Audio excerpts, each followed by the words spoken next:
think the basic idea of loneliness, of the desire for love, of the desire to feel alive, these are universal feelings, and especially in a small town where people are so isolated anyway, and it's such a small community.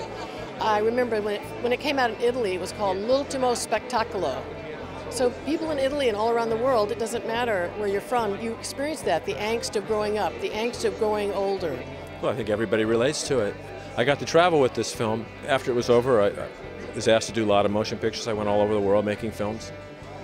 And in every little village, if it was in Yugoslavia or if it was in Russia or any little hometown in the United States, anywhere in Europe, it's the same story. It's a universal story. Every hometown, every little town has these people.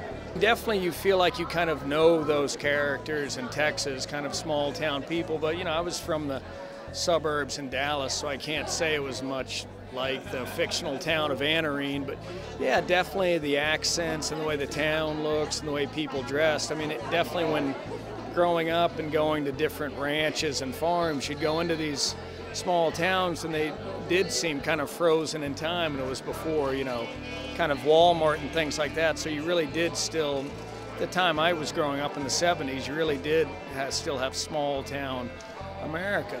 I was in Stockholm, and the producer called me and says, "We got 8 Oscars, and you got nominated for 2 of them."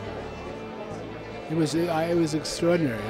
It made up for the fact that I didn't meet Ingmar Bergman, whom I was trying to meet. 32 is young, but at the time I thought I was behind the times. Yeah, I'm a big fan of those Ben Johnson scenes where he plays the character Sam the Lion. I was very proud that Ben Johnson got his award.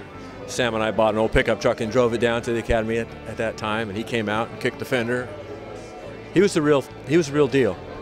Yeah, John Wayne said to me, "I can't show that picture to my family, Pete." Jesus.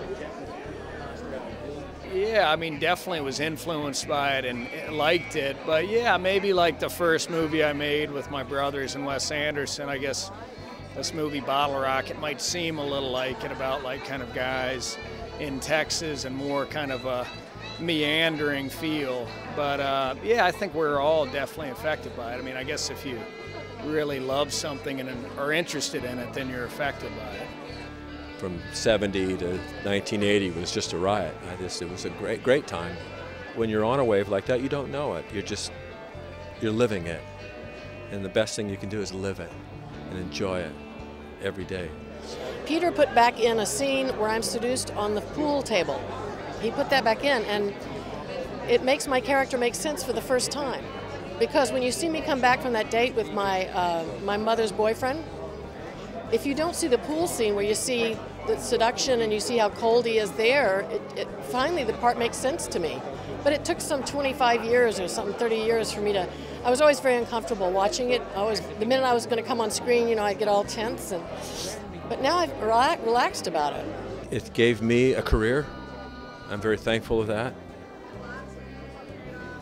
But I'm not from Texas. I'm from Santa Barbara, California. I was born on the beach. Well, I mean, it's definitely one of those movies where it's just fun to watch because you kind of recognize the landscape. And I'm from Dallas, which is, very close to Archer City where it was filmed. And, when you see a movie on the big screen, it happens a lot out here. I'll go to different screenings at places and see something I've seen like over and over, and you just can't believe how different it is. I find myself like looking around the frame, I read a statistic the other day on the internet, you read everything on the internet, that the Last Picture Show was the best reviewed film between Gone with the Wind and The Godfather.